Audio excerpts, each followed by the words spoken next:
Hello दोस्तों, मैं अरविंद निषाद आप सभी का आपके अपने YouTube चैनल अल्फा ट्यूटोरियल पर स्वागत करता हूं। आज से मैं आप लोगों के लिए एक नया वीडियो सीरीज लाने जा रहा हूं जो कि क्लास वाइज होगा और हर क्लास का चैप्टर वाइज इसमें वीडियो अपलोड होगा, जिसे आप समय समय पर देखकर अपना नॉलेज बढ़ा सकते हैं। आज का जो ये वीडियो है वो स्पेशली क्लास 10th वाले स्टूडेंट के लिए है और ये जो वीडियो रहेगा जो भी मेरा वीडियो रहेगा वो हिंदी और इंग्लिश मीडियम दोनों के लिए रहेगा। तो चलिए आज का क्लास स्टार्ट करते हैं। आज का है हमारा जो चैप्टर है चैप्टर 9 है क्लास 10 का ट्रिग्नोमेट्री। तो आप तो जानते ही होंगे कि ये बहुत ही इंपॉर्टेंट चैप्टर है और इस चैप्टर से आपका कम से कम 11 मार्क्स के क्वेश्चन आपके एनुअल एग्जाम में आते हैं। तो अगर आप मेरे चैनल पर नए हैं तो मेरे चैनल को सब्सक्राइब कीजिए, लाइक कीजिए, शेयर कीजिए एंड कमेंट कीजिए। तो इस वीडियो में आगे बढ़ने से पहले मैं एक चीज जानना चाहता हूं आपसे। आपने क्लास 9th में पढ़ा होगा कि sine theta, cos theta, tan theta, cosec theta, cot theta, ये सब आपने पढ़ा होगा ट्रिग्नोमेट्री रेशियो। तो उसी का यूज करके हम आज का जो क्लास है वो स्टार्ट करेंगे, क्योंकि अगर आपको क्लास 9 के जो साइन थीटा इस मतलब जो रेशियो है उनको आपको नहीं पता है तो आप आगे नहीं बढ़ पाएंगे। और हाँ, एक बात और, अगर आपको जो क्लास 9th वाला जो आपको साइन कॉस थीटा उसका जो आइडेंटिटीज है, जो रेशियो है, वो अगर आपको पता नहीं है तो इस वीडियो में नीचे डिस्क्रिप्शन में लिंक दिया हुआ है पहले वाले वीडियो का। तो आपके सामने स्क्रीन पर एक पिक दिखाई दे रहा है। तो पिक में आपको पता है कि आपको जो ए बी है वो क्या है, आपका परपेंडिकुलर। परपेंडिकुलर क्या होता है, मतलब आपको जो भी एंगल होगा, मतलब जैसे कि थीटा, यहाँ पर एंगल क्या है थीटा, थीटा का जो ऑपोजिट होगा मतलब सामने वाला जो साइड होगा वो क्या हो जाएगा आपका परपेंडिकुलर मतलब लंब। तो ए बी यहाँ पर क्या है लंब है, बी से जो है आपका आधार है और जो ए सी है वो क्या है आपका कर्ण मतलब हाइपोटेनियस। तो चलिए देखते हैं। यहाँ पर देखिए Pythagoras theorem, by Pythagoras theorem अब यहाँ पे लगाइए। यहाँ पे तो पाइथागोरस थ्योरम क्या होता है आपका, हाइपोटेनस का स्क्वायर इक्वल टू परपेंडिकुलर का स्क्वायर प्लस बेस का स्क्वायर। तो कर्ण का वर्ग बराबर लंब का वर्ग धन आधार का वर्ग। तो कर्ण का वर्ग क्या है, कर्ण यहाँ पर क्या है आपका AC। तो आप देखते हैं यहाँ पे क्या हो जाएगा आपका AC। तो AC का स्क्वायर इक्वल टू लंब का वर्ग मतलब हो जाएगा आपका AB का स्क्वायर प्लस आधार का वर्ग हो जाएगा मतलब BC का स्क्वायर। ये आपका क्या हो गया, ये आपका हो गया आपका पाइथागोरस थ्योरम से ये आपका बन चुका है, एक इक्वेशन बन चुका है AC square equal to AB square plus BC square. और इसको हम इक्वेशन 1 देते हैं, क्या देंगे इक्वेशन 1। और इसी इक्वेशन के बेस पर हम जो जिसे बोला जाता है सर्वसमीका या फिर आइडेंटिटी, जो ट्रिग्नोमेट्री आइडेंटिटीज है या फिर त्रिकोणमिति सर्वसमीका है, उसके फॉर्मूला हम निकालेंगे इस मेथड से। ओके, देखिए हमने अभी देखा कि इक्वेशन 1 आ चुका है हमारा AC square equal to AB square plus BC square. अब क्या करेंगे, हम यहाँ से 3 फॉर्मूले ये निकालेंगे इसी मेथड से, इसको डिवाइड करके एक मेथड से। तो equation 1 divided by AC square, हम एक एक करके इसको डिवाइड करेंगे। एक बार AC स्क्वायर से डिवाइड करेंगे, एक बार AB स्क्वायर से और एक बार BC स्क्वायर। तो सबसे पहले AC स्क्वायर से भाग देने पर मतलब इक्वेशन 1 को AC स्क्वायर से डिवाइड करने पर तो ये हो जाएगा आपका AC स्क्वायर अपॉन AC। इसको पूरे इक्वेशन 1 को डिवाइड करना है AB square upon AC square plus BC square upon AC square. अब देखिए यहाँ पर AC है और यहाँ पर भी क्या है आपका AC और AC स्क्वायर क्या हो जाएगा कैंसिल होगा। और AB आप देख रहे हैं डायग्राम में, AB है आपका लंब है मतलब परपेंडिकुलर है। आप यहाँ P लिख देता हूँ, यहाँ पर परपेंडिकुलर है। और आपका क्या है हाइपोटेनियस, मतलब AC क्या है आपका हाइपोटेनियस मतलब लंब बटे क्या है आपका कर्ण। तो लंब बटे कर्ण का वर्ग क्या होता है आपका प्लस BC क्या है आपका, BC यहाँ पर देख रहे हैं आधार है आपका मतलब आपका क्या है बेस है। और आपका जो हाइपोटेनियस है AC क्या है आपका हाइपोटेनियस। तो दोनों का क्या हो जाएगा आपका स्क्वायर है, क्योंकि दोनों में स्क्वायर है तो क्या हो जाएगा आपका स्क्वायर। तो ये देखिए P आप अपॉन H या B अपॉन H, या इसको इस तरीके से लिख सकते हैं 1 इक्वल टू लंब बटे कर्ण का वर्ग प्लस आधार बटे कर्ण का वर्ग। अब लंब बटे कर्ण क्या होता है, आप देखिए लंब बटे कर्ण किसका फॉर्मूला है, तो 1 है। ये किसका रेशियो है, किसका अनुपात है, लंब बटे कर्ण है आपका साइन थीटा का। साइन थीटा बराबर क्या होता है लंब बटे कर्ण, मतलब साइन थीटा इक्वल टू क्या होता है परपेंडिकुलर अपॉन हाइपोटेनियस प्लस आधार बटे कर्ण मतलब बेस अपॉन हाइपोटेनियस। किसका फॉर्मूला है, तो ये है आपका कॉस थीटा का फॉर्मूला है। और देखिए यहाँ से एक फॉर्मूला बन चुका है आपका 1 equal to sine square theta plus cos square theta equal to 1। ये बहुत इंपॉर्टेंट फार्मूला है और ये बहुत यूज होता है, तो it is very important formula. Sine square theta plus cos square theta equal to 1। तो ये रहा हमारा फर्स्ट फार्मूला। देखिए हम कितने आसान तरीके से, कितने इजी तरीके से हमने फार्मूला निकाल दिया है। अब देखते हैं नेक्स्ट फार्मूला। अब देखिए इसी इक्वेशन को, मतलब इक्वेशन 1 को हम क्या करेंगे, सेकंड जो टर्म है आपका ए बी स्क्वायर से क्या करेंगे, डिवाइड करेंगे। मतलब फर्स्ट इक्वेशन को, मतलब equation 1 divided by a b square, equation 1 को या समीकरण 1 को ए बी स्क्वायर से भाग देने पर, तो देते हैं, भाग देते हैं यहाँ पर। तो ये हो जाएगा आपका ए सी का वर्ग बटे ए बी का वर्ग बराबर, यहाँ पर हो जाएगा ए बी का वर्ग मतलब ए बी का स्क्वायर अपॉन ए बी का स्क्वायर प्लस बी सी का स्क्वायर अपॉन ए बी का स्क्वायर। अब यहाँ देख सकते हैं ए सी क्या है आपका, ए सी है आपका हाइपोटेनियस, ए बी है आपका परपेंडिकुलर, तो ये हो जाएगा आपका इसका स्क्वायर हो जाएगा।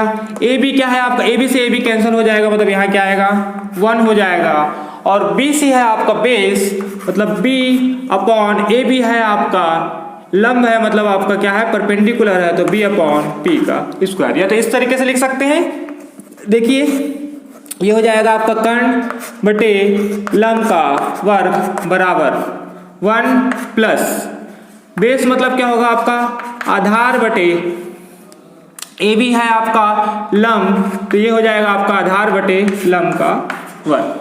तो कर्ण बटे लंब किसका होता है, मतलब आपका ये है आपका साइन थीटा का अपोजिट है, मतलब क्या है कॉसेक थीटा, तो ये हो जाएगा आपका कॉसेक थीटा का स्क्वायर इक्वल टू 1 प्लस आधार बटे लंब किसका होता है, ये होता है आपका कॉट थीटा, मीन्स आपका टेन थीटा का अपोजिट जो होता है कॉट थीटा, मतलब आपका होता है यहाँ पर बेस अपॉन परपेंडिकुलर, ये होता है आपका कॉट थीटा का स्क्वायर।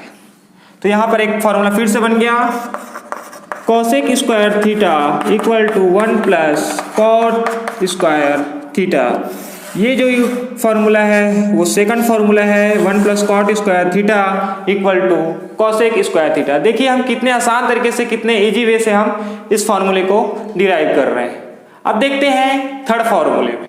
देखिए सबसे पहला फॉर्मूला हमारा आया है sine square theta plus cos square theta equal to 1 आया है, उसके बाद आया है 1 plus cot square theta equal to cosec square theta. अब थर्ड फॉर्मूला हम डिराइव करने जा रहे हैं, तो इक्वेशन 1 को डिवाइड करना है आपको बी सी स्क्वायर से। किससे डिवाइड करना है आपको, बी सी स्क्वायर से। तो देखिए फिर से, तो ये हो जाएगा आपका a c square upon b c का square equal to a b का स्क्वायर अपॉन बी सी का स्क्वायर प्लस बी सी का स्क्वायर अपॉन बी सी का स्क्वायर। तो ए सी आपको पता है, ए सी यहाँ पर है आपका हाइपोटेनियस और बी सी है आपका बेस, ये हो जाएगा आपका स्क्वायर। ए बी है आपका परपेंडिकुलर और बी सी है आपका बेस, इसका स्क्वायर हो जाएगा और यहाँ पर बी सी कैंसिल होके 1 हो जाएगा। तो देखिए यहाँ पर h मतलब क्या है आपका, ए सी क्या है आपका कर्ण का वर्ग बटे कर्ण अपॉन क्या हो जाएगा, ये बेस मतलब क्या हो जाएगा आपका आधार, कर्ण बटे आधार, और ये हो जाएगा आपका पूरे का square. Okay, equal to P upon b, P मतलब होगा आपका लंब, मतलब ए बी क्या है आपका लंब और बी सी है आपका आधार, इसका है ये वर्ग प्लस 1, मतलब कर्ण बटे आधार या फिर हाइपोटेनियस अपॉन बेस क्या होता है, हाइपोटेनियस अपॉन बेस किसका है आपका कॉस का अपोजिट मतलब sec theta.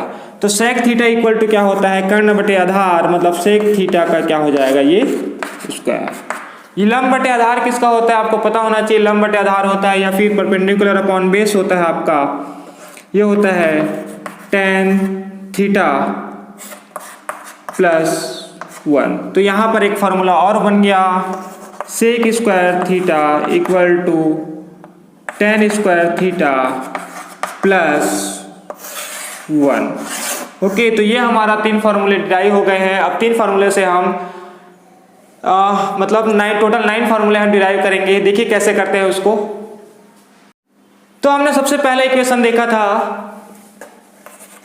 Sine square theta plus cos square theta equal to 1। यहाँ पे हम साइन स्क्वायर थीटा की वैल्यू निकाल सकते हैं। ये देखिए sine square theta equal to हो जाएगा आपका 1 माइनस कॉस स्क्वायर थीटा।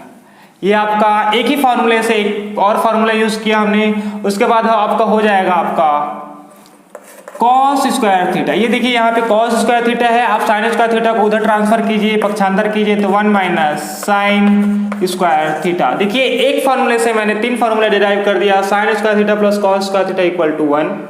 सो कॉस को ट्रांसफर करेंगे तो sine square theta equal to हो जाएगा 1 माइनस कॉस स्क्वायर थीटा, और साइन स्क्वायर को थीटा को ट्रांसफर करेंगे तो cos square theta equal to 1 minus sine square theta. Next formula था हमारा 1 plus cot square theta equal to cosec square theta. क्या था? 1 plus cot square theta equal to cosec square theta. तो यहाँ पर देखिए कॉट स्क्वायर थीटा का formula निकालिए, cot square theta equal to cosec square theta minus 1। Next formula है आपका 1 से आप निकाल सकते हो, 1 इक्वल टू निकाल सकते हो, 1 इक्वल टू हो जाएगा आपका cosec square theta minus cot square theta equal to 1। तो ये एक और फार्मूला हो गया आपका। तो ये हो गया आपके, यहाँ से भी हमने 2 फार्मूला डिराइव किए, 1 plus cot square theta equal to cosec square theta, और cot square theta equal to 1 को ट्रांसफर करेंगे तो cosec square theta minus 1, and आपका हो जाएगा cosec square theta minus 1 equal to क्या हो जाएगा, सॉरी 1 इक्वल टू क्या हो जाएगा, cosec square theta minus cot square theta. अब देखते हैं नेक्स्ट फार्मूला। नेक्स्ट फार्मूला हमारा क्या था, sec square theta equal to 1 plus tan square theta. Sec square theta equal to क्या होगा आपका 1 प्लस टेन स्क्वायर थीटा। तो ये हो जाएगा आपका, यहाँ से टेन स्क्वायर थीटा का फॉर्मूला निकाल सकते हैं हम। टेन स्क्वायर थीटा यहीं रखते हैं और 1 को ट्रांसफर करते हैं, तो ये हो जाएगा आपका sec square theta minus 1। And एक और फार्मूला है आपका, अगर 1 का फार्मूला निकालना है तो ये हो जाएगा आपका sec square theta minus tan square theta equal to 1। तो इस तरीके से हमने 3 फार्मूला पहले डिराइव किया, और 3 से हमने 3 3 3 मतलब 9 फार्मूले हमने डिराइव कर दिया है। ओके, तो मेरे ख्याल से आप सबको समझ में आ गया होगा कि सर्वसमीका का यूज मतलब सर्वसमीका कैसे निकालते हैं, ट्रिग्नोमेट्री आइडेंटिटी कैसे निकालते हैं। तो इसका यूज हम आगे आने वाले जो इस चैप्टर है उसमें करेंगे। तो मेरे ख्याल से आपको ये वीडियो पसंद आया होगा। तो अगर आपको ये वीडियो पसंद आया है तो ज़्यादा से ज़्यादा शेयर कीजिए, ज़्यादा से ज़्यादा लाइक कीजिए, और ये उन स्टूडेंट के पास पहुंचाइए जिनको इसकी ज़रूरत है। आप ये जितने भी फार्मूले हैं उसको मतलब अपने माइंड में, मतलब अपने दिमाग में रखिए, आपके दिमाग में बैठाइए इसको, और ये इतना हार्ड नहीं है इसको याद करने या इसको रटने की ज़रूरत नहीं।